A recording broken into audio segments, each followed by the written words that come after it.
सबसे पहले जो इस गांव के बड़े बुजुर्ग हैं बाबा मोरपाल जी, वो आपको संबोधित करेंगे।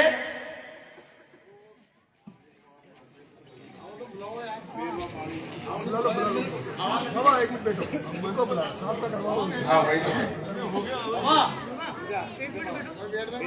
उनको बुलवा ले।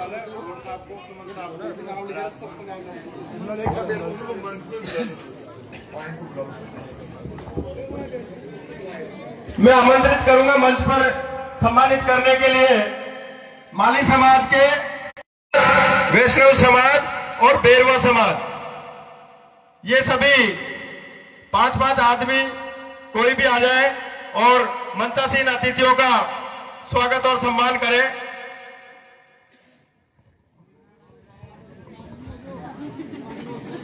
नाम तो इसमें दे नहीं रखे, मान लिया। सर्व समाज का मंच है, सर्व समाज का स्वागत मान लिया। हमारे जो मंत्री साहब हैं, ये 3 बार विधायक रहे हैं, तीनों बार निर्दलीय रहे हैं और राजस्थान सरकार में 2 बार काबीना मिनिस्टर रहे हैं। और आप जब से देख रहे होंगे इनको, आपको लगता होगा कि कहीं से भी देखने पर ऐसा लगता ही नहीं है कि भाई साहब इतने बड़े पद पे रहे हैं। भाई साहब बच्चों में बच्चे बन जाते हैं, युवाओं में युवा जैसे बन जाते हैं, बुजुर्गों में जब बुजुर्ग जैसे बन जाते हैं। भाई साहब को दिखावटीपन बिल्कुल भी नहीं आता। एक राजस्थान सरकार में 2 बार के मंत्री रहे, उसके बावजूद भी किसी प्रकार का कोई दिखावा नहीं, किसी प्रकार का कोई स्वागत, ऐसे कोई औपचारिकता की वो नहीं निभाते। तो मैं सबसे पहले स्वागत भाषण के लिए आदरणीय पटेल जी से निवेदन करूंगा कि सबसे पहले आप, फिर बाबा मोरपाल जी और फिर भाषण। 2-4 शब्द तो बोलो पटेल जी। ये साहब हमारे समाज के सबसे बड़े पटेल हैं, आदरणीय पटेल साहब, 2 शब्द।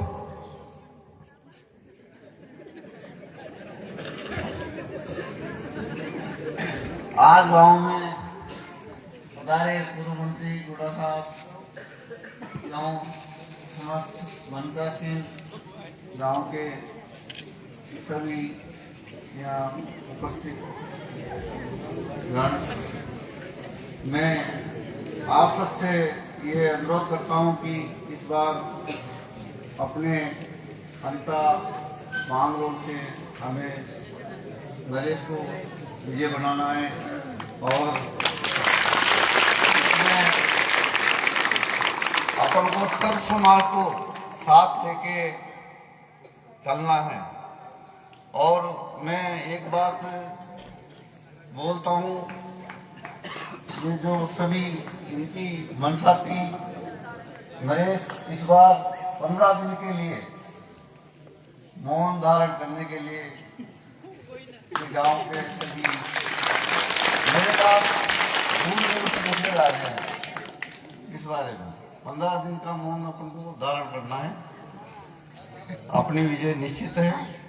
जय हिंद, जय भारत। बाबा मोरपाल।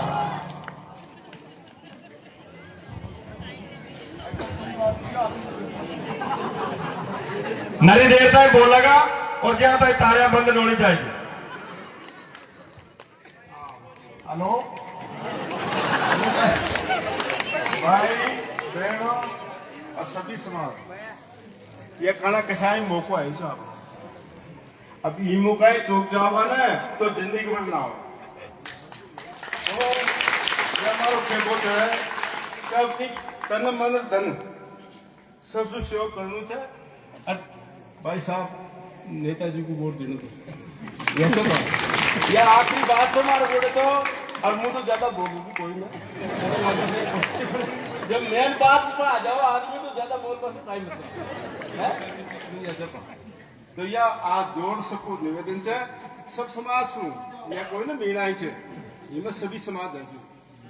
मीणा को मतलब को नहीं है, मीणो तो शायद जगह अब ये तो जानकर बदनाम कर मुझे मीणो ये वोट जाती नहीं सब बाया न दारीवाल न बिड़ला न यानी अब सब आपको आगे ना छोड़ मुको अब सब आपने जानवर ला गई बात है तो अब बात पर दगाना रखाना और कोई का बंडा मत आओ बंडा तो क्या यार जैसे वोट पड़ेगा तो भाई 11 तारीख को वोट पड़ा जी कई बवाल मातेगा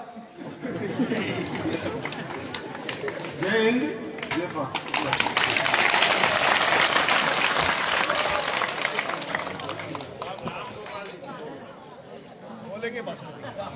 अब मैं आमंत्रित करूंगा राम गोपाल जी लोधवार साहब, वो आए और ये जो जनसमूह है इनको अपने शब्दों से उद्बोधन देकर अनुग्रहित करें।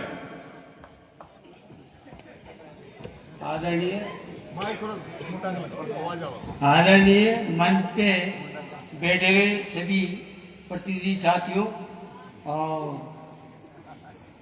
जनता जनार्दन सभी साथियों को लाल सलाम। दोस्तों, ये एक ऐसा मौका है जो भगत सिंह ने क्रांति की थी, उसका परिणाम ये निकला कि हिंदुस्तान आजाद हुआ। आज नरेश भाई वही क्रांति कर रहा है जो भ्रष्टाचारियों के मुंह पे लगाम लगी हुई है। ये अंग्रेज गए, ये रंगरेज हैं, ये हमारे देश के रंगरेज हैं, इनको हटाना बड़ा मुश्किल है दोस्तों। तो ये क्रांति की लहर से ही हटेंगे और कोई रास्ता इनके लिए नहीं है।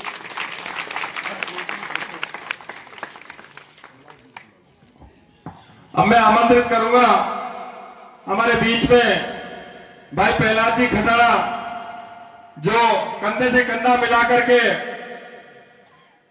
भाई साहब और इनकी पूरी टीम का नेतृत्व हमारे इस अंता मांगरोड के चुनाव में बहुत ही भागीदारी निभा रहे हैं। भाई साहब प्रहलाद जी खटारा।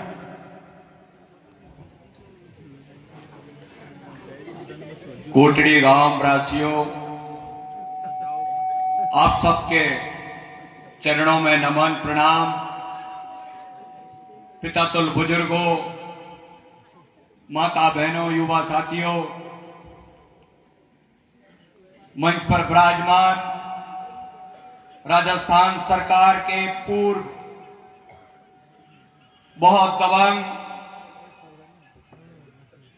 मंत्री आदरणीय राजेंद्र गुड़ा जी, हमारे क्रांतिकारी भाई नरेश मीणा जी, कमल राठौर जी, पंच पटेल, तमाम युवा साथी, आज अंता की धरती पर चुनाव चल रहा है और इस मंदिर के प्रांगण पर, इस आंगन पर खड़ा होकर के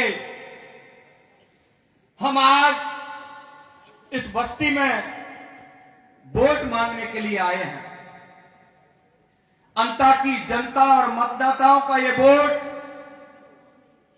अंता की धरती पर एक नई क्रांति और एक नए नेता को यहां से जिताकर और अंता की जनता का नाम पूरे प्रदेश और देश में करने का एक मौका प्राप्त करें। अंता की जनता को आज तक लगभग 78 वर्ष तक यहां के राजनेताओं ने चूसने का काम किया, उनका खून चूसने का काम किया। आपके एक वोट से राजा बनता है।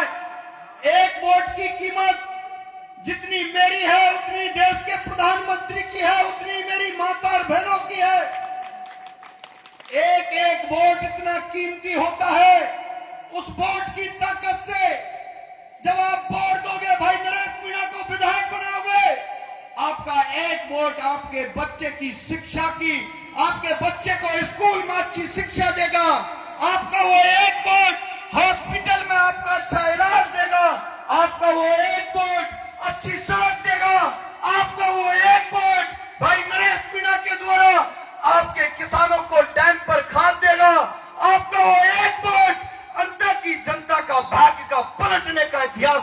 का काम करेगा।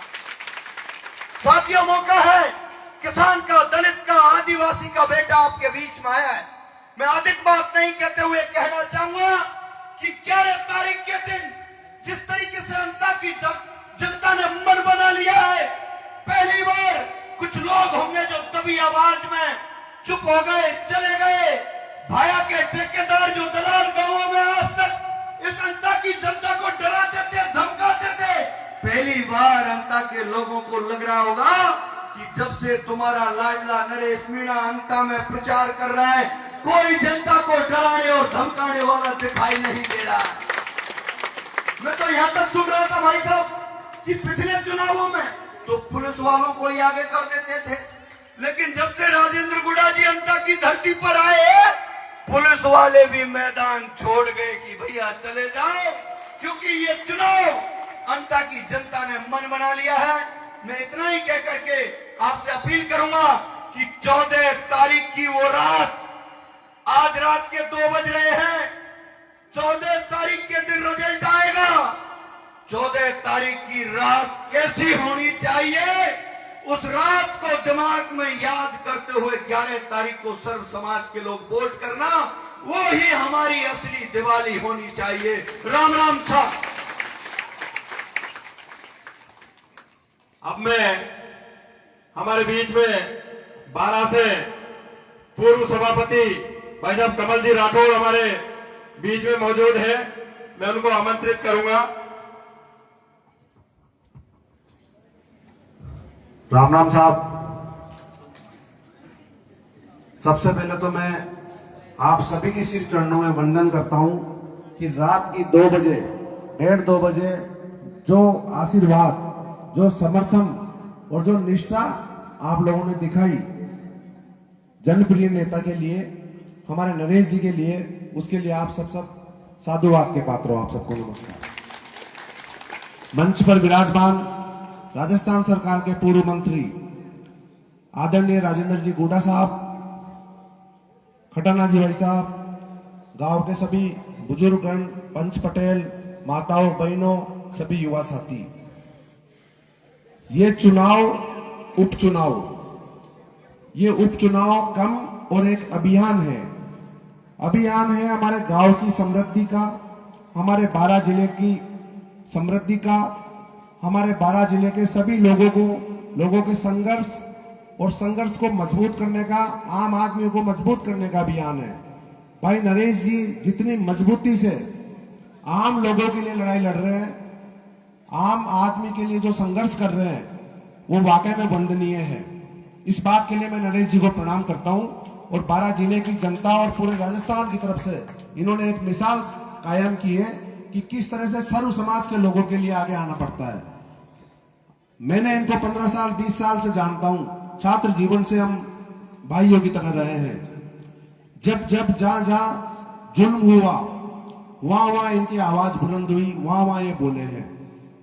12 जिले में ही मानो पूरे राजस्थान में 12 जिले का नाम रोशन करने का काम किया है तो हमारे नरेश जी ने किया है। स्वाभिमान की लड़ाई में, जनता के आत्मसम्मान की लड़ाई में निमंत्रण नहीं भेजे जाते, जिनका जमीर जिंदा होता है वो खुद ब खुद आगे बढ़ के आते हैं। भाई नरेश जी के साथ जो भी लोग लग रहे हैं वो सब जागरूक जनता है। आज के जमाने में जहां पर लोग अंधभक्ति से चले आ रहे हैं, गुलामी की बेड़ियों में जकड़े हुए लोग, नेताओं पार्टियों से बंधे हुए लोग, और आज अंता और 12 जिले की जनता जिस तरीके से खुल के सामने आ रही है, वो भी एक आजादी की लड़ाई में सफलता का पर्याय है। और इसके लिए भी नरेश जी धन्यवाद के पात्र है कि इस तरह से 12 जिले के, आप सबने देखा है कि 12 जिले में किस तरीके से गुंडा राज, रावण राज, एक रावण हुआ करता था जिसे हम कंस भी कह सकते हैं, कंस भाया, रावण भाया, जिसका नाम प्रमोद जैन भाया। 12 जिले पर जो बुरा छाया उसका नाम प्रमोद जैन भाया। किस तरीके से लोगों के, गांव वालों के साथ, 12 के आम पब्लिक के साथ 12 जिले में किस तरह से गुंडाराज का शासन किया, सत्ता का दुरुपयोग किया, निर्दोष युवाओं पर झूठे मुकदमे लगाए, उसके बाद भी उनके खिलाफ कोई बोल नहीं सकता था। 5 साल, पूरे 5 साल 12 की जनता कहती है कि भैया बहुत भ्रष्टाचार है, खेत खलिहान की बात करते हैं, बहुत गुंडा राज है, बहुत भ्रष्टाचार है, लोगों पर अत्याचार हो रहे हैं, अनीति हो रही है। और जब चुनाव आता है तो वही प्रमोद चंद बाया कैंडिडेट बन के बार बार आ जाता है और बारह के लोग उसी भ्रष्टाचारी को, उसी गुंडा राज को आगे बढ़ाने वाले व्यक्ति को वोट करते थे। इसीलिए 25 सालों से बारह की दुर्दशा बनी हुई थी। बार बार हर चुनाव में दूसरे को, आम जनता, आम परिवार के लोगों से कोई व्यक्ति आगे नहीं आना चाहिए। चुनाव सांसद का लड़ना हो तो बाया और बाया जी की पत्नी लड़े, चुनाव एमएलए का लड़ना हो तो प्रमोद बाया लड़े, जिला प्रमुख का चुनाव हो तो उसकी पत्नी लड़े। अगर वो जनता की राजनीति करता तो वो ये कहता कि बारां जिले में जो सबसे काबिल महिला है, वो चाहे किसी भी वर्ग और समाज से आती हो, जो सबसे काबिल महिला होगी, जनता और कांग्रेस और बीजेपी के सब उसको वोट करें।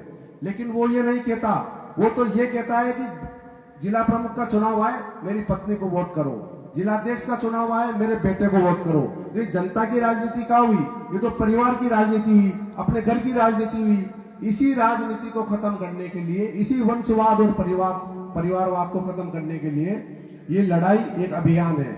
और ये अभियान गुंडा राज, रावण राज और बारां की अनीति, अत्याचार के राज को खत्म करने का अभियान है। इसमें बारां जिले की जनता से मैं विशेष निवेदन करता हूं कि ये अंता मांगरोल का उपचुनाव मात्र नहीं है, ये पूरे बारां जिले की जनता की जागृति का चुनाव है। पूरे बारां जिले के व्यापारी वर्ग हो, पूरे बारां जिले का किसान वर्ग हो, युवा हो, बुजुर्ग हो, महिला हो, सबकी समृद्धि और सबकी जागृति का अभियान है। और इस अभियान में मजबूती से नरेश जी के साथ हम लोग खड़े हुए हैं और पूरे बारां जिले की जनता एक उम्मीद के रूप में नरेश जी को देख रही है कि कोई व्यक्ति आया है जो संघर्ष के सायों से बड़ी मुश्किल से ये मुकाम हासिल कर पाए हैं कि एक रास्ता मिल जाए, एक मौका मिल जाए। और जनता इस बात को समझ रही है, पूरी जनता ने मन बना लिया है, सर्व समाज ने, सभी जातियों के लोगों ने एक पूरी निष्ठा से मन बना लिया है कि इस बार बारां जिले की आवाज, बारां जिले के किसानों, युवाओं, बुजुर्गों, महिलाओं और बारां जिले के सभी नागरिकों की आवाज को विधानसभा में पहुंचाना है। नरेश जी को अधिक से अधिक वोटों से जिताकर इतनी मजबूती से जयपुर भेजना है कि पूरे देश में ये पता रहे कि हमारे बारां जिले की जनता भी जागृत जनता है। और जब जब आवश्यकता पड़ेगी, जब जब अनीति और अत्याचार बढ़ेंगे, तो बारां जिले की जनता एक विकल्प के रूप में दोनों पार्टियों को दरकिनार करके एक नया अपना नेता, अपना बेटा चुनकर विधानसभा भेजेगी। ये मैं आप सबसे निवेदन करता हूं। आप सबको बहुत बहुत धन्यवाद, पुनः प्रणाम करता हूं। और इसी तरीके से मजबूती से आपका आशीर्वाद बना रहे, हम जागरूक रहे, पूरी जनता जागृत रहे। इसी के साथ बहुत बहुत धन्यवाद। भाई जेपी सांगरवासा जहां कहीं हो वो कृपया मंच पर आ जाए। जेपी सांगरवासा। मंत्री साहब लास्ट में बोलेंगे, मेरे बाद में आदरणीय गुडा साहब आप सबको संबोधित करेंगे, आप सबको मार्गदर्शित करेंगे। राम राम। आवाज नहीं? राम राम।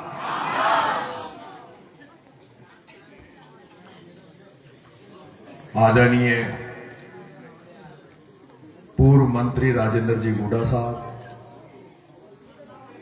हमारे सबसे बड़े पटेल आदरणीय पप्पू जी भाई साहब, मंच पर विराजमान जगदीश जी यादव साहब, मंच पर विराजमान नगर पालिका के पूर्व चेयरमैन कमल जी राठौड़ साहब, भाई अबरार मलाना, भाई प्रहलाद खटाना, हमारे सरपंच साहब कपिल जी मारन, विजेंद्र जी हाड़ा साहब और बाबा मोहरपाल पटेल जी, और लोधवार साहब का इनाम जो गोपाल राम गोपाल जी लोधवार साहब, हमारे समाज के, मीना समाज के जिला अध्यक्ष भाई साहब कन्हैया लाल जी, भाई साहब बामले वाले गिरिराज जी। इस चुनाव में हमारी बहुत बड़ी अंता में मदद करने वाला हमारा साथी भाई घनश्याम जी मारन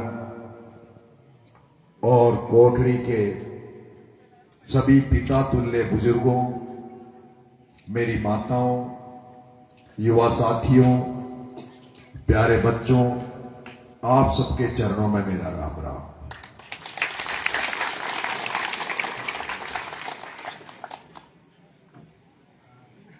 मैंने जब 5 सितंबर 2023 को किसानों को लेकर जब कलेक्ट्री का घेराव किया था, तब भी आपके इसी तरह कोटली गांव में हम लोग इकट्ठा हुए थे, यहां से उस धरने में गए थे और उसके बाद बहुत सारा बदलाव हाड़ौती की राजनीति में आया है। मेरी आंखों में सपना था, मेरे मन में एक व्यथा थी, चिंतन था, मंथन था कि जिस तरह से पूर्वी राजस्थान में किस तरह की राजनीति चेतना वहां है, किस तरह से वहां के लोग आर्थिक रूप से सक्षम है, सांस्कृतिक रूप से उनकी एक रूपता है। मेरे भी मन में था कि मैं भी हाड़ौती को पूर्वी राजस्थान की तरह राजनीतिक तौर पर, आर्थिक तौर पर और सांस्कृतिक तौर पर मजबूत करूं। और इस सपने को लेकर जब मैं 12 में आया और 12 में जब मैंने अपने लोगों के लिए काम करने का प्रयास किया,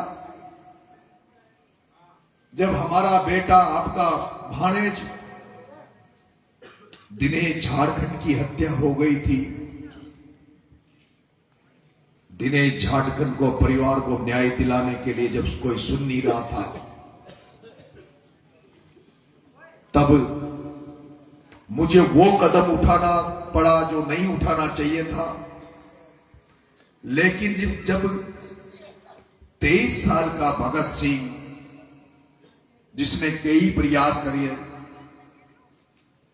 कई तरह से प्रयास किए, लेकिन उसको लगा कि मेरी देश की जनता जाग नहीं रही है, जनता सोई पड़ी है, तो जनता को जगाने के लिए कुछ क्रांतिकारी ऐसा कदम उठाना पड़े, ऐसी कोई कीमत चुकानी पड़े जिस त्याग को, बलिदान को देखकर जनता में जागृति आए, देश प्रेम जागे। और उसके लिए पहले भगत सिंह ने अदालत में एक ऐसा बम का धमाका किया, जिस बम के धमाके की आवाज तो गोरे अंग्रेजों के कानों तक पहुंचे, लेकिन उससे कोई हिंसा नहीं हो, कोई किसी को शारीरिक तौर पर नुकसान नहीं हो। उस भगत सिंह ने अदालत में बम फोड़ा, अंग्रेजों के कानों तक उसकी आवाज तो गई, उसे जेल डाल दिया गया। जेल डालने के बाद, इसकी आवाज कम कर देना थोड़ी सी यार, भगत सिंह को जेल डाल दिया गया। जेल में रहने के बाद भी भगत सिंह को यह लगा कि मैं जिस जनता को, जिस देश की आजादी के लिए जगाना चाहता हूं, वो जाग नहीं रहे, और उसके लिए अब एक ही उपाय है कि भगत सिंह अपनी जान पे खेल जाए, अपनी जान दे दे। और जब भगत सिंह अपनी 23 साल का बच्चा एक अपनी जान दे देगा, तो जनता में भी, इस देश को आजादी के लिए जनता में भी एक प्रेरणा जगेगी, जनता में भी एक ताकत आएगी कि जिस तरह से 23 साल का बच्चा जब देश के खातिर, देश की आजादी के खातिर हंसकर अपने प्राण दे सकता है, तो फिर और भी हजारों लोग सड़कों पे आकर प्राण देने के लिए तैयार हो जाएंगे। और इसीलिए भगत सिंह की फांसी माफ हो सकती थी, भगत सिंह की फांसी माफ हो सकती थी। उसके मां बाप जब उससे मिलने जाते थे, तब भगत सिंह की मां ने, जो 23 साल का बच्चा भगत सिंह जो जेल में पड़ा था, फांसी अनाउंस हो गई थी, तब उसकी मां ने कहा था कि हे भगत, है मेरे बेटे, मैं तुझे घोड़ी पर बैठना देखना चाहती हूं, तुझे दूल्हे के रूप में देखना चाहती हूं, मैं तेरे बच्चों को खिलाना चाहती हूं। हे भगत, सरकारी गवाह बन जा, मैं तुझे फांसी के फंदे पर लटकते हुए, मरते हुए नहीं देखना चाहती। तो पता पता है भगत सिंह ने क्या अपनी मां से कहा कि है मेरी मां, है मेरी मां, अगर चांद अगर अपनी जिद पर अड़ जाए तो अड़ना बहुत जरूरी है। क्रांति के इस काल में क्रांति की भाषा पढ़ना बहुत जरूरी है। और अगर तोड़नी है भारत मां के गुलामी की जंजीरें तो भगत सिंह को फांसी पर चढ़ना बहुत जरूरी है। भगत सिंह को फांसी पर चढ़ना बहुत जरूरी है। मैंने भगत सिंह का नारा इंकलाब ऐसे ही नहीं ले लिया। मैं भगत सिंह की फोटो लेकर ऐसे ही नहीं दौड़ रहा। जैसे भगत सिंह ने देश की आजादी के लिए अपनी कुर्बानी दे दी, हंसते हंसते फांसी पे चढ़ गया, वैसे ही आपका बेटा भी आपको जगाने के लिए आया है, आपको जगाने का प्रयास कर रहा है। इस हाड़ौती को आजाद कराना चाहता है, हाड़ौती के किसानों को आजाद कराना चाहता है, हाड़ौती के मजदूरों को आजाद कराना चाहता है। इसलिए आप सोचते होंगे कि नरेश हिंसा का मार्ग अपनाता है। नरेश जानबूझ के हिंसा का मार्ग, नरेश जानता है हिंसा का मार्ग गलत है, लेकिन नरेश ने जानबूझकर, जब दिनेश झारखंड को न्याय नहीं मिला तो नरेश ने जानबूझकर बस में आग लगाई कि हाड़ौती की जनता, सोई हुई जनता जाग जाए। और ये वही दिन था, ये वही दिन था जब मैं गांव से रवाना हुआ, तब मैं सोच के निकला था कि आज आर पार की लड़ाई होगी। और इसलिए जब मैं काला तालाब पहुंचा, एक तरफ 6 किलोमीटर पे आईजी बैठा था, दूसरे 5 किलोमीटर पे एसपी बैठा था। आईजी एसपी की औकात नहीं हुई जो नरेश मीणा जहां खड़ा था वहां जाए। और वो जो दिन था वो हाड़ौती को जगाने का दिन था, हाड़ौती के लोगों को जगाने का दिन था। जो मरे पड़े थे, जो सोए पड़े थे, उस दिन कहीं न कहीं उनकी आत्मा जाग गई थी। मैं जब गवाई के थाने में, जब प्रमोद जैन भाया का डंपर मैंने रेत का पकड़ाया था, जब मैंने उसका रेत का डंपर पकड़ाया, हम पर लाठियां बरसाई गई, पुलिस ने हमारी पूरी चमड़ी को काली कर दिया था। 1 महीने कोरोना काल में मुझे जेल डाला, मेरे 9 गांव के साथियों को जेल डाला। सोचा डर जाएगा, मेरे पिताजी डर गए थे, मेरे पिताजी डर गए थे। मैं जेल में था, कोरोना का समय था। उस कोरोना के समय में कोई भी व्यक्ति अगर हॉस्पिटल में मर जाए तो कोई पूछने वाला नहीं था कि वो कैसे मर गया। पिताजी सोचते थे प्रमोद जैन भाया से लड़ाई लड़ी है, प्रमोद जैन भाया इतना बड़ा है, वो इसको खत्म भी करवा देगा तो किसको क्या होगा। मैंने तब भी जेल में से बैठे बैठे मैंने पिताजी को कहा था कि मैं भगत सिंह के मार्ग पे हूं, डरने की जरूरत नहीं है, घबराने की जरूरत नहीं है, मेरा कुछ नहीं बिगाड़ सकता।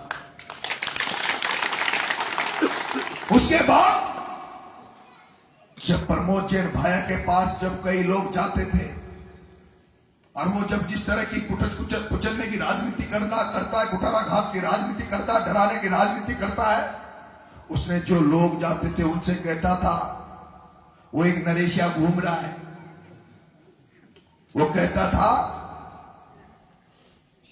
वो सेठ का लाला,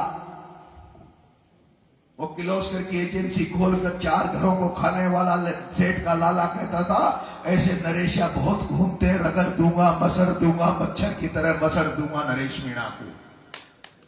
लेकिन वो नहीं जानता था कि मैं खानदानी घर में पटेल के घर में पैदा हुआ हूं, कल्याण सिंह के घर में पैदा हुआ हूं, जिसका वंश भी कोठड़ी के ढूंढिया परिवार से निकला है। वो ये नहीं जानता था। अब रो रहा होगा, अब आंसू आ रहे होंगे। भाभी कहते हो कि बाया जी मुने थेली खींची ने खाई सुलरे छे, यो तो सनकी छे, पागल छे, इसु क्यों पंगो ले लियो, इसु क्यों पंगो ले लियो, रोरी होगी, रोरिया होगा। वो दिन मैंने शुरुआत करी थी कि मैं भी हाड़ौती में अपने लोगों को आर्थिक रूप से भी मजबूत करूं, राजनीतिक रूप से भी मजबूत करूं, सांस्कृतिक रूप से भी मजबूत करूं। और आज मैं देख रहा हूं जिस तरह से पीली लुगड़ी में ये माताएं बहनें बैठी है, ये सांस्कृतिक रूप से मजबूती की तरफ हम आगे बढ़ रहे हैं। और राजनीतिक तौर पे मजबूत होने के लिए उपचुनाव आया है। ये बाबा खाटू श्याम की कृपा हो रही है। जैसे रावण को मारने के लिए भगवान राम को बनाया, जैसे कंस को मारने के लिए कृष्ण को बनाया, वैसे इस ओम बिरला, प्रमोद जैन भाया, प्रताप सिंह सिंघवी को मारने के लिए भी तुम्हारे नरेश को बनाया है।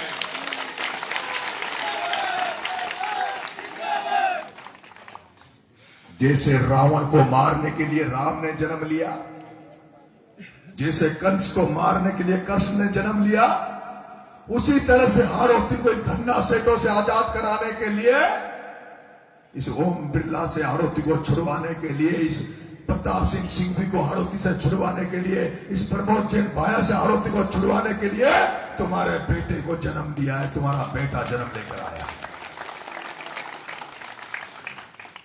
बहुत कीमत चुका रहा हूं। केवल मरना ही बाकी है भगत सिंह की तरह। केवल मरना ही बाकी है और कोई कसर नहीं छूटी। 323 340 का मुकदमा होता जिसमें 8 महीने जेल में डाल दिया। शांति से झालावाड़ में धरना दे रहा था। क्या पाप किया था? अगर वो गरीबों के बच्चे सरकारी स्कूल में भ्रष्टाचार की भेंट चढ़कर वो मर गए और उनको मैं मुआवजा देने वहां झालावाड़ जाके धरने पे बैठ गया, मैंने क्या गलती की थी कि वसुंधरा जी ने 40 दिन तक जेल में डाल दिया? 8 महीने जेल में रहा, 40 दिन वहां जेल में रहा, कोई कसर नहीं छोड़ी धमकाने की, डराने की। और अभी भी उनका पेट नहीं भरा। अभी भी उनका पेट नहीं भरा। मेरी सरकार ने, राजस्थान की सरकार ने, ओम बिरला ने मेरी जमानत खारिज करने की एप्लीकेशन अदालत में दे रखी है और यह भी तय है कि आने वाले समय में हो सकता मेरी जमानत भी ये खारिज करवाएंगे और मुझे उस एसडीएम के मुकदमे में सजा भी देंगे और 4-5 साल के लिए हो सकता है मुझे जेल में भी डाल देंगे। लेकिन जैसे भगत सिंह रुका नहीं, डरा नहीं, तुम्हारा बेटा नरेश मीणा भी झुकेगा नहीं, डरेगा नहीं, रुकेगा नहीं। चाहे मेरी पूरी जिंदगी जेल में क्यों नहीं निकल जाए। मैंने मेरे बाप को, मेरे घर वालों को कह रखा है कि मेरे को छोड़ दो, मेरे को भूल जाओ। मैं तो जान हथेली पर लेके लड़ रहा हूं। मेरे तो पहले भी सुपारी दे चुके हैं मारने की। तुम तो मेरे बच्चों का ध्यान रखना, मेरे बच्चों को पाल लेना। इनसे तो लड़ते लड़ते अगर मर भी जाऊंगा तो नरेश मीणा को हाड़ौती याद करेगी, हाड़ौती याद करेगी। ये तो बाबा खाटू श्याम की कृपा हो गई कि जिस चोर से 12 में लड़ने की शुरुआत करी, उसी चोर से आमना सामना चुनाव में करा दिया। उसी चोर से आमना सामना इस चुनाव में करा दिया। लेकिन अब मैं देख रहा हूं कि पहले तो बीजेपी कांग्रेस आमने सामने लड़ती थी, एक दूसरे की बुराई करती थी। लेकिन मैं ऐसा देख रहा हूं कि आपके बेटे के डर के मारे, जैसे महाभारत में अभिमन्यु के डर के मारे पूरे कौरव थरथरा के कांपते थे और अभिमन्यु को मारने के लिए पूरे 100 के 100 कौरवों ने षड्यंत्र करके उसको चक्रव्यूह में घेर कर मारा। उसी तरह से बीजेपी कांग्रेस के सारे नेता मिलकर इस उपचुनाव में तुम्हारे बेटे नरेश मीणा को अभिमन्यु चक्रव्यूह में फंसाकर मारना चाहते हैं, चुनाव में राजनीतिक हत्या करना चाहते हैं। 40 स्टार प्रचारक कांग्रेस के आ रहे हैं, 40 स्टार प्रचारक बीजेपी के आ रहे हैं। कई तरह के षड्यंत्र करेंगे। कल परसों आपने एक वीडियो जारी हुआ जिसको लेकर पटेल जी ने अभी जिक्र किया। आज अगर ये सभा इतनी शानदार तरीके से चल रही है, मीटिंग यहां इतनी अच्छी चल रही है और कोई दारूड़िया आकर यहां नाटक नौटंकी करे, इसको बिगाड़ने का काम करे, तो क्या मैं वोट लेने के डर के मारे उसको कुछ नहीं बोलूंगा? और उस दारूड़िया ने खान की झोपड़ी में मैं वोट मांगने गया, वो दारूड़िया मुझे गाली दे देता, कुछ गलत बोल देता तो मैं सहन कर लेता। लेकिन उस दारूड़िया ने, जिसको मैं अपना प्रेरणा स्रोत मानता हूं, जिसको मैं अपना आदर्श मानता हूं राजस्थान हाड़ौती की राजनीति में, भरत सिंह जी कुंदनपुर, उस भरत सिंह जी कुंदनपुर के लिए वो अपशब्द बोल गया था। और जब भरत सिंह जी कुंदनपुर के लिए वो संयम रखा जो उसके तमाचा नहीं मारा। वो तो मैंने धैर्य संयम रखा कि उसको मैंने तमाचा नहीं मारा। प्रमोद जैन भाया भी कहते हैं लोग कि जहां भी नरेश शाम को मीटिंग करेगा वहां दारू पी के लोगों को भेजेगा, और जब कोई भाषण चल रहा होगा नरेश बोल रहा होगा तो बीच में दारूड़े नाटक करेंगे। पटेल जी आपकी बात मान लूंगा, मौन धारण कर लूंगा। पहली बात तो अगर मैं मौन धारण कर गया तो ये चुनाव खत्म हो जाएगा, और दूसरा अगर हम इसलिए डर जाएं कि कोई सामने वाला गलत काम कर रहा, दारू पी के हमारे चुनाव को बिगाड़ने का काम कर रहा है, और फिर भी हम अगर चुप रहे तो वो हमारी कमजोरी रहेगी, मर्दानगी नहीं। ये सर्व समाज जानता है, राजद आरोपी का एक आदमी जानता है कि नरेश मीणा चुनाव जीत रहा है। नरेश मीणा को सर्व समाज आशीर्वाद दे रहा है। भाया बौखलाया हुआ है, बीजेपी वाले बौखला गए हैं। बीजेपी वालों ने तो कह दिया भाया पे ध्यान मत दो, नरेश पे ध्यान दो, क्योंकि नरेश लीड ले रहा है। लेकिन प्रमोद जैन भाया को पूरी हारोती जानती है। जब शिवराज जी नागर के खिलाफ प्रमोद जैन भाया निर्दलीय चुनाव लड़ा था, तभी से प्रमोद जैन भाया चोर ने एक धाकर समाज का छात्रावास था, उसके सामने खुद पर गोलियां चलवा ली, खुद की गाड़ी पे गोलियां चलवा ली, और उस शिवराज धाकर पे कलंक लगा के उसको हरवा दिया था। ये इस चुनाव में भी करेगा, ये इस चुनाव में भी करेगा। गड़बड़ करना इसका तय है। लेकिन मेरे पास किसी पत्रकार ने बताया कि इस बार खुद पे हमला नहीं करवाएगा, खुद के बेटे पे हमला नहीं करवाएगा। इस बार ये सोच रहा है कि मैं ऐसा करूं कि उसने कोई उर्मिला जैन पर कोई पत्थर फेंकवा दूं, उसकी गाड़ी तुड़वा दूं, और मैं चिल्लाता फिरूं, देखो मारी घरारी मारी रहे, मारी घरारी मारी रहे, मारी घरारी मारी रहे, वो नरेश बुड्ढा ने मारी घरारी मारी। और ऐसे करके ये सिंपैथी लेना चाहता है, दया का पात्र बनना चाहता है। वो राक्षस दया का पात्र बनना चाहता, जो हाड़ौती को खा गया, जो खनन माफिया बन गया, पूरी दुनिया को खा गया, 70,000 करोड़ का मालिक बन गया। वो अब छुपा छुपा फिर रहा है, दया का पात्र बनना चाह रहा है, गिड़गिड़ा रहा है। लेकिन अब ये जनता उसको माफ करने वाली नहीं है, क्योंकि जनता जानती है। राजस्थान में नारा तो लगा था, खाया रे खाया, खूब खाया, पूरा देश का एक तो पूरा गांव खा गया।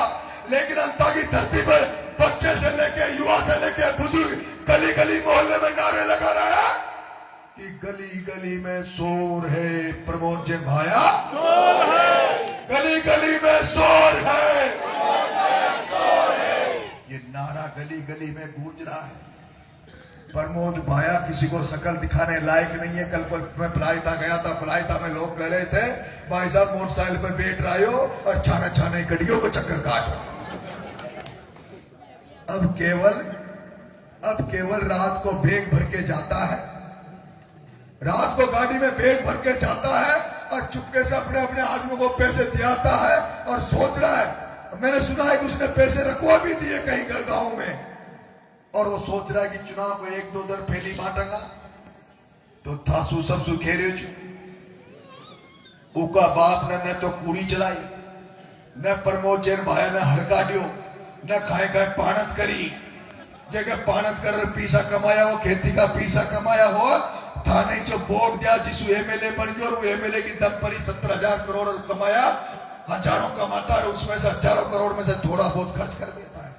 तो अगर खाए खाए मोको लाग जाओ ना, मोको लाग जाओ, मानक चिन्हित कर लिया होगा दलाल, उसके दलालों की मैं लिस्ट भी जारी करूंगा, कौन किस गांव में उसके पैसे बांटता है। वो कान सिंह पैसे बांटता है, महेंद्र पैसे बांटता है, और रामोतार पैसे बांटता है, जितने भी लोग उसके पैसे बांटते हैं उनकी मैं लिस्ट जारी करूंगा। और वो अगर वो दलाल एक्टिविटी दिखा हुआ ना, वहां की गाड़ी दिखा हुआ है, तो पीसा तो कुसका जो पीसा तो आप लोग कुसकाना है जी। आपने भी सोयाबीन तो खत्म होगी, आपने आटा जाओगा खाएगा आप लोग, काम चल जाओगे, खर्चो चल जाओगे। फसल बीमा का पीसा दो ना, और कोई काम करे ना तो पीसा हड़ो मल जाओ, खाएगा शक हो जाओ कि गाड़ी में पीसा है, तुरंत रोक लीजिए और गाड़ी में सु पीसा भी काट लीजिए, और पीसा मल जाओ तो बढ़िया सी पूजा भी कर दीजिए। कर देगा ना, मैं तो जरूरत न पड़ेगी ना पूजा पाठ करवा की, 2.5 मिनट लेगा ना, पक्की जरा कोटड़ी का अठी तो दो क्रॉस न करनी चाहिए, न करोगे ना भला ऐसा आपने वहां 12 की पुड़िया के नीचे डेरा डाल लेगा। और दूसरी बात, आदरणीय पटेल साहब ने मुझे समझाया, वो बूढ़ा साहब ने भी मुझे समझा दिया है कि नरेश तुझे कुछ नहीं करना, राजेंद्र गुडा तेरे चुनाव में है। नरेश तुझे कुछ नहीं करना, राजेंद्र गुडा तेरे चुनाव में है। पटेल जी, मैं एक बात बताना चाहूंगा, ये वो राजेंद्र गुडा जी हैं जो एक बार शांति धारीवाल ज्यादा बड़ो दादो बनो छो, गृह मंत्री छो, यानी एक दो काम बताया कि मंत्री ये काम कर दे, जब मंत्री ने सुनी ने तो 22 गोदाम पर गाड़ी में से नीचे उतार वहां इलाज कर दियो। तो भाई तो धारीवाल का खाई भी बोला और इलाज तो होगा। चुनाव अपनी शांति सुनने वाला जो राजस्थान में पता न चला पटेल जी, पूरा देश की नजर से, पूरा राजस्थान की नजर से, और अगर बिना शांति से लड़ रहा तो मैं मजूर का मैं गाय बन के लड़ रहा हूं, मैं गाय बन के लड़ रहा हूं, शांति से लड़ रहा हूं। कल एक कलेक्टर ने नाटक किया, 12 के कलेक्टर ने कल किसी को कहा कि नरेश मीणा की वीडियोग्राफी कराओ, गाड़ियों की वीडियोग्राफी कराओ और इसका खर्चा इतने 3-4 दिन में इतना दिखा दो ताकि आगे सभा नहीं करे। मैंने आज सुबह सुबह कलेक्टर साहब को फोन किया, मैंने कलेक्टर साहब हाथ जोड़ के चुनाव लड़ रहा हूं, गाय बन के चुनाव लड़ रहा हूं, गड़बड़ मत करो, न तो वसुंधरा बचाओगे, न दुष्यंत बचाओगे, न बिरलो बचाओगे, कोई भी न बचाओगे। और अगर मारो दिमाग एक बार घूम गयो ना तो फिर ही चले। इसलिए आप सब मेहनत करो। गांव में एक भी वोट न रहनी चाहिए। सूरज, गांव का युवा साथी हो, टिक कर लीजिए, हाथा जोड़ी करो, आसपास की हाथा जोड़ी करो। आज छोटी बपौर न जिस तरह से चौकी में पोरदा में जिस तरह से लोगों को विश्वास जीतियो, आज आपका चरेलिया में जिस तरह से लोगों को हमने सर्व समाज को विश्वास जीतियो, आज आपने भी जिस तरह से पूरे गांव के सर्व समाज को सम्मान दे रहे हो, मान दे रहे हो, उनको विश्वास में ले रहे हो, इसी तरह से प्रचार को आगे बढ़ाते रहो। सर्व समाज के बिना ये चुनाव नहीं जीत पाएंगे। सर्व समाज को आगे रखो, उनको मान दो, उनको सम्मान दो, और मान सम्मान दोगे तो अपन को भी सम्मान मिलेगा। सर्व समाज का मान सम्मान मुझे भरपूर मिल रहा है। ये यादव साहब बैठे, जगदीश यादव को, ठीक है, जगदीश यादव साहब के गांव गया था मैं आज। उस गांव में एक भी घर मीणा समाज का नहीं था, यादव समाज था और मेघवाल समाज था, लेकिन मुझे जिस तरह से घोड़ी पे बिठाया, पूरे गांव ने सम्मान किया। आज अपना एक गांव बपाव के पास है वैष्णव समाज का, अन्य पूरा गांव वैष्णव समाज का है, दूसरा उसमें मोगिया समाज है। पूरे गांव ने बुलाकर मुझे जिस तरह से स्वागत किया, सत्कार किया, ऐसा कोई समाज नहीं है। धाकर समाज भरपूर आशीर्वाद प्यार दे रहा है, राजपूत समाज आशीर्वाद प्यार दे रहा है, ब्राह्मण समाज पूरा आशीर्वाद प्यार दे रहा है, केवट समाज पूरा आशीर्वाद प्यार दे रहा है, प्रजापत समाज, मुस्लिम समाज है, वो सबका प्यार आशीर्वाद आपके बेटे को मिल रहा है। आपके इस चुनाव ऐसा बन गया है कि अब नरेश का चुनाव नहीं रहा, ये अंता की जनता का चुनाव है। एक भ्रष्टाचारी को हटाकर, भ्रष्टाचार के मुद्दे पे चुनाव हो रहा है, उस भ्रष्टाचारी को हटाकर एक आपके बेटे नरेश मीणा को एमएलए बनाने का मन जनता ने बना लिया है। आपको बहुत बहुत धन्यवाद राम साहब। अब आदरणीय मीणा साहब आपको संबोधित करेंगे। भाई साहब, भाषण में कंजूसी मत कर, जो तो सुबह 4 बजे तक सुनेगा। आपका ज्यादा समय नहीं लूंगा। जय बोलो ठाकुर जी महाराज की, जय बोलो बस्ती माता की, जय बोलो बीन भगवान की, जय बोलो देवनारायण भगवान की, जय बोलो रामसा पीर की। मंच पर विराजमान राजस्थान के क्रांति के प्रतीक बन चुके छोटे भाई, युवा नेता और हमारे यहाँ के लोकप्रिय प्रत्याशी और भावी विधायक, राजस्थान के 36 कौम की आवाज भाई नरेश जी मीणा। सम्मानित मंच, समय काफी ज्यादा हो गया, 5 मिनट में आपको फ्री करूंगा। आपकी सारी बातें आपने सुन ली है। मैं तो आपको एक ही बात बताना चाह रहा हूं, पता नहीं किस मिट्टी का बना हुआ है भाई नरेश, इस आजादी के 78 साल बाद में हमें फिर एक भगत सिंह की परछाया हमें फिर देखने का मौका मिल रहा है। और इसके अंदर आज से हजारों साल पहले चाणक्य ने कहा था, जहां राजा व्यापारी हो जाएगा तो जनता भिखारी हो जाएगी। तो आपके यहां सारे राजा व्यापारी हो गए, जनता को भिखारी बना के छोड़ दिया। मैं इस चुनाव के बारे में ज्यादा बातें नहीं कहते हुए आपको 2-4 बातों से मेरी बात खत्म करूंगा। राजस्थान की राजधानी जयपुर के अंदर शहीद स्मारक का ताला आज तक किसी के लिए नहीं लगा। चाहे आंदोलन कांग्रेस करे, चाहे आंदोलन बीजेपी करे। जब कांग्रेस का राज होता है तो बीजेपी आंदोलन करती है, बीजेपी का राज होता है तो कांग्रेस आंदोलन करती है, और हम जैसे लोग आंदोलन करते हैं। लेकिन जिस दिन नरेश मीणा आंदोलन करने के लिए गया, शहीद स्मारक के ताले लग गए थे राजस्थान की राजधानी। किस तरीके से भाई नरेश उनियारा से 100% चुनाव जीत गया था। आज ये चुनाव नरेश भाई ये चुनाव नहीं लेता क्योंकि राजस्थान की विधानसभा में होता। तो किस तरीके से सरकार ने अनैतिक तरीके से गलत हथकंडे अपना के और जीते हुए चुनाव को हराने का काम किया। जिस डिप्टी कलेक्टर ने गलत काम किया और उसने पाप किया, उसको सजा होनी चाहिए थी, उसको जेल होनी चाहिए थी। और नरेश भाई ने सामान्य से छोटा सा काम किया, एक थप्पड़ मारा था, ज्यादा मारने चाहिए थे। लेकिन मैं आपको बताना चाह रहा हूं, उस मामले में जिस तरह की भाई नरेश और उसकी टीम को यातनाएं दी गई, जिस तरह से जुल्म सितम किए गए, 151 में एक रात के अंदर आदमी सरेंडर हो जाता है। एक रात के अंदर आप सोच सकते हैं कितने दिनों तक रात दिन 7 ताड़ों के बीच में बंद करके रखा, जेल में किसी को मिलने नहीं दिया गया, आतंकवादियों जैसा बर्ताव किया। उसके बाद में जिस तरीके से ये आराम से अपनी पदयात्रा कर रहा था, ये नंगे पांव एक नौजवानों को साथ लेके और इस व्यवस्था को परिवर्तन करने के लिए, इस अपराधियों के खिलाफ, भ्रष्ट अधिकारी और भ्रष्ट नेताओं के खिलाफ जो ये गठबंधन बन गया, और इसके खिलाफ जनता की आवाज उठाने के लिए जो आदमी पैदल चल रहा था, 7 मासूमों की जिस तरीके से सरकार की लापरवाही से मौत हो गई, उसके अंदर शिक्षा मंत्री का रिजाइन होना चाहिए था और नरेश को फिर जेल में डाल दिया गया। उसके बाद में नरेश सोचा कि अब ये टूट जाएगा, डर जाएगा, घबरा जाएगा, हट जाएगा। लेकिन उसके बाद भी नरेश ने उस परिवार को न्याय दिलाने के लिए किस तरीके से अनशन किया, पैसे इकट्ठे किए, उस परिवार की मदद की। मैं आपको बताना चाह रहा हूं, उसके बाद सवाई मानसिंह अस्पताल में जिंदे लोगों को आईसीयू के अंदर चल जाते हैं। जैसलमेर के अंदर 20 जिंदे लोग एक बस के अंदर चल जाते हैं। कोई दूसरा नरेश नहीं था। नहीं, जैसलमेर में एक नरेश को आंदोलन करना चाहिए था। सवाई मानसिंह अस्पताल में आईसीयू में आग लग के जब 7 लोगों को जिंदा जला दिया गया था, उसमें आंदोलन होना चाहिए था।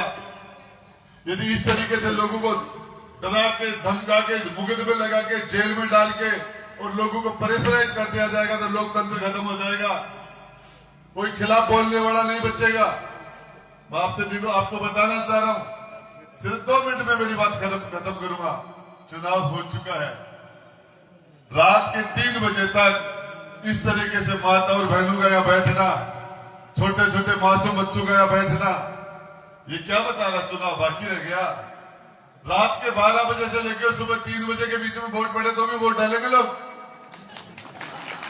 दिन में नहीं, रात में वोट पड़े तो भी जनता वोट डालकर फैसला कर देगी।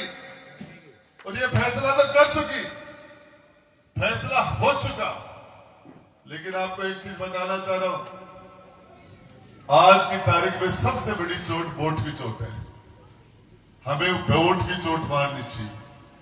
नरेश भाई, फुटबॉल का वर्ल्ड कप हो रहा था और जिडान फ्रांस की टीम का कैप्टन था। किस तरीके से उस कैप्टन को भड़का के और जिडान को आउट करके वो गोल्ड मेडल से उसको दूर कर दिया गया था। हमें इन चीजों को ध्यान में रखना चाहिए। सच बात है, कोई शराब पिया हुआ आदमी भीड़ के अंदर आके न्यूसेंस करेगा, गालियां देगा, माइक छीनेगा, धक्का देगा, तो लास्ट में आदमी क्या करेगा?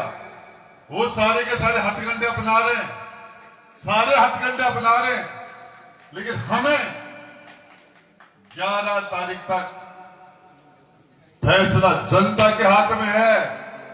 फैसला जनता ने सुना दिया है। राजस्थान की सबसे बड़ी पंचायत राजस्थान की विधानसभा में बैठ जाने का तुम्हारा फैसला हो चुका है, और उसके अंदर जो ये अपराध, वहां जाके संघर्ष करना, मुझे पता है ये भाई बैठेगा नहीं, ये विधानसभा में भी यही करेगा। ये विधानसभा के अंदर भी अंदर जाने के बाद भी इस भाई निचले बने रहेगा, ये नहीं बैठेगा। भ्रष्टाचार के खिलाफ, अन्याय के खिलाफ, नौजवान के लिए, माताओं के लिए, बहनों के लिए, मजदूर के लिए, किसान के लिए लड़ता रहेगा। ये लड़ना इसकी फितरत में है। किसी ब्राह्मण को, पंडित जी को, किसी को अपना हाथ दिखाया, बोले महाराज मेरा हाथ देखना, इसमें क्या है? बोले तेरे सन्नी सर की तेरे 7 साल की, 7.5 की सन्नी की महादशा लग गई। बोले उसके बाद, बोले बीके बाद मदन आदत पड़ जाएगी। तो नरेश भाई को संघर्ष की आदत है, और मैं आपको एक बात बताना चाह रहा हूं, लड़ाई, चुनाव की जो लड़ाई है वो लड़ाई है, इसमें दुश्मन को कमजोर नहीं मानना चाहिए, हमें सतर्क रहना चाहिए। ये सच बात है। मैं मांगरोल में गया था, अंता में गया, आज भी मैं कई गांव में मीटिंग लेके आया हूं। आपको बताना चाह रहा हूं, मुसलमान कांग्रेस को छोड़ चुका है, मानस बना चुका है, बीजेपी को लोगों ने छोड़ चुका, राजपूत बीजेपी को छोड़ रहा है बड़ी संख्या में। हर समाज के लोग पार्टियों से तंग आ गए, और ये परिवर्तन है। ये 2.5 साल का चुनाव है, लंबा चुनाव नहीं है, लेकिन इस 2.5 साल में इस हाड़ौती के अंदर वो परिवर्तन हो जाएगा। थाने के अंदर कोई गरीब आदमी न्याय मांगने के लिए जाएगा, किसी थानेदार की हिम्मत नहीं होगी। हर नौजवान के अंदर, उसके अंदर उसको नरेश का चेहरा दिखेगा, चाहे तहसीलदार हो, चाहे एसडीएम हो, कलेक्टर हो, चाहे एसपी हो, पहाड़ी हो, चाहे बिजली हो, किसी भी सरकारी महकमे के अंदर। आपको बताना चाह रहा हूं, आप 2.5 साल का एमएलए बना रहे हो, आपको सिर्फ 11 तारीख तक झगड़ा है। 1000 दिन तक, 1000 रात और 1000 दिन आपकी दी हुई ताकत, जो ताकत आप सपोर्ट के रूप में, वोट के रूप में रात काली करके दे रहे हो, ठाकुर जी महाराज के मंदिर के प्रांगण में खड़ा होकर आपको विश्वास दिला रहा हूं, जिस दिन तो तुम्हें जरूरत है तुम्हारी ताकत मांग लेना, तुम्हें तुम्हारी दी हुई वोट और सपोर्ट की ताकत के ब्याज का ब्याज लगा के भाई नरेश तुम्हें चुकाएगा। और सामनी जिम्मेदारी है, कोई कसर है तो मैंने बता दीजिए, फोन नहीं कर दीजिए, ये ऋण मेरे ऊपर भी है आपका, ये ऋण मेरे ऊपर भी है। हम वो ये मिसाल चलाना चाहते हैं। नरेश, सच बात है कि जैसे कुरुक्षेत्र के अंदर अभिमन्यु को सारे महात्माओं ने घेर के मारा था, उस चक्करियों में फंसा के इस कांग्रेस और बीजेपी के बड़े बड़े धन्ना सेठों ने, बड़े राजनेताओं ने, बाहुबलियों ने मिलकर इस मासूम को जिस तरह की यातना दी गई और जिस तरीके से घेरा जा रहा है, इसके लिए तुम्हें भगवान कृष्ण के रूप में ये जनता जनार्दन तेरे साथ खड़ी है भाई नरेश। और मैं कहता हूं तेरा बाल बाका नहीं होने लगी है जनता। जितने जुल्म और सितम तो आपके साथ किए, इस जनता ने तुम्हें ताकत देके उसे 100 गुना ज्यादा मजबूत बनाने का काम किया है। हमारी माताएं बहनें रात के 3 बजे यहां बैठी हैं, नौजवान, छोटे छोटे बच्चे, ये तुम्हारे जो रात दिन तुमने जो यातनाएं झेली, जो आपने मार खाई, जो तुम्हारे पर जुल्म और सितम हुए, इसीलिए बच्चे बैठे हैं। तो हिंदुस्तान में कोई माइका लाल रात को 3 बजे मीटिंग करके बता दे, क्या बात करते हो आप, किस तरह की